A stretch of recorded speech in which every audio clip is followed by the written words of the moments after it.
आज हम इस वीडियो के माध्यम से कर्म एवं नर्क पर भी अपनी बात रखेंगे।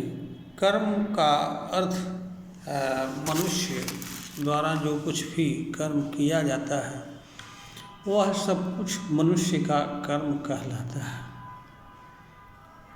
मनुष्य जिस प्रकार का कर्म करता है उसी प्रकार का उसे कर्मफल प्राप्त होता है। कर्म फल मनुष्य को कर्म के अनुसार प्राप्त होता है। इसीलिए मनुष्य को कर्म के संबंध में यह विचार करना होता है कि वह कौन सा कर्म करे और कौन सा कर्म न करे, तथा किस कर्म को करे तो किस कारण से करे और किस कर्म को ना करे तो उसे किस कारण से न करे, क्योंकि कर्म का सर्वाधिक प्रभाव मनुष्य पर पड़ता है जो किसी कर्म को करता है। इसके अतिरिक्त मनुष्य का जो बाहरी कर्म होता है वह मनुष्य के कर्म के संपर्क में आने वाले अन्य मनुष्य, मानव समाज तथा बृहद रूप में प्रकृति पर भी पड़ता है।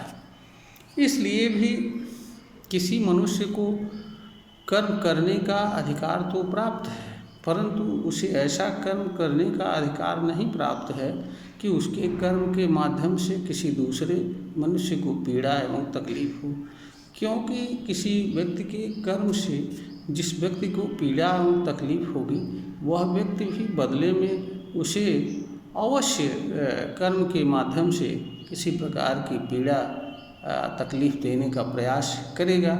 यह मानव की एक सामान्य सी स्थिति है। मनुष्य भी क्रिया प्रतिक्रिया के सिद्धांत से गवर्न होता है। जैसा क्रिया होती है वैसी ही प्रतिक्रिया व्यक्त होती है। यह भी मानव स्वभाव का एक हिस्सा है, क्योंकि मनुष्य भी प्रकृति का एक प्राणी है। तो प्रकृति में जो नियम और सिद्धांत प्रचलित हैं वो नियम और सिद्धांत मनुष्य के साथ भी किसी न किसी रूप में लागू होते हैं। यह बात हर मनुष्य को समझना चाहिए। यद्यपि मनुष्य इस तरह के प्रभावों से, नियमों से भी मुक्त रह करके कर्म करने की स्वतंत्रता रखता है। जहाँ तक नर्क की बात है, नर्क का अर्थ उस जगह से होता है जो मनुष्य को मृत्यु के उपरांत प्राप्त होता है। मनुष्य को नर्क में अनेक प्रकार की पीड़ा तकलीफ चीज़ें भोगनी पड़ती हैं। यह सही है या गलत है इस वीडियो से कोई लेना देना नहीं है। इस तरह की बात धार्मिक मान्यताएं करती हैं। जितनी भी ईश्वरवादी धार्मिक मान्यताएं होती हैं वह सभी नर्क जैसी चीज़ की भी बात करती हैं, और इसके माध्यम से वह यह बताने का प्रयास करते हैं कि मनुष्य को इस तरह के कर्मों को नहीं करना चाहिए, क्योंकि उसे नर्क जैसी चीज़ प्राप्त होगी।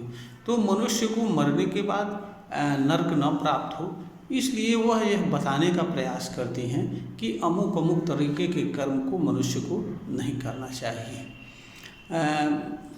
इस तरह की विचारधारा सही है नहीं है, नर्क की अवधारणा सही है या गलत है, यह अलग विषय है। परंतु इतना जरूर उन धार्मिक विचारधाराएं नर्क की अवधारणा के माध्यम से यह संदेश देने का प्रयास करती हैं कि मनुष्य को अच्छा कर्म करना चाहिए, ऐसा कर्म करना चाहिए कि जिससे उसका भी कल्याण हो, दूसरों का भी कल्याण हो। क्योंकि कहा भी जाता है परहित सरिस धर्म नहीं भाई, तो जिससे स्वयं को शांति मिले, दूसरों को शांति मिले, वही वास्तव में धर्म है और उसी को मनुष्य को अनुसरण करना चाहिए। स्वर्ग नर्क एक अवधारणा है, मिलेगा नहीं मिलेगा इससे मुक्त होकर के मनुष्य को ऐसे कर्मों को करना चाहिए जिससे किसी को कोई तकलीफ ना हो, क्योंकि मनुष्य अपने कर्म से स्वयं को तकलीफ देने और दूसरों को तकलीफ देने के लिए जन्म नहीं लेता है। यह बात तो हर मनुष्य को समझना चाहिए, जानना चाहिए। इस वीडियो का उद्देश्य ज्ञानवर्धन करना है। अगर ये वीडियो श्रोता को ज्ञानवर्धन के उपयुक्त प्रतीत होती है तो इसे लाइक करें, शेयर करें। यह हम निवेदन अपने सभी श्रोतागण से करते हैं।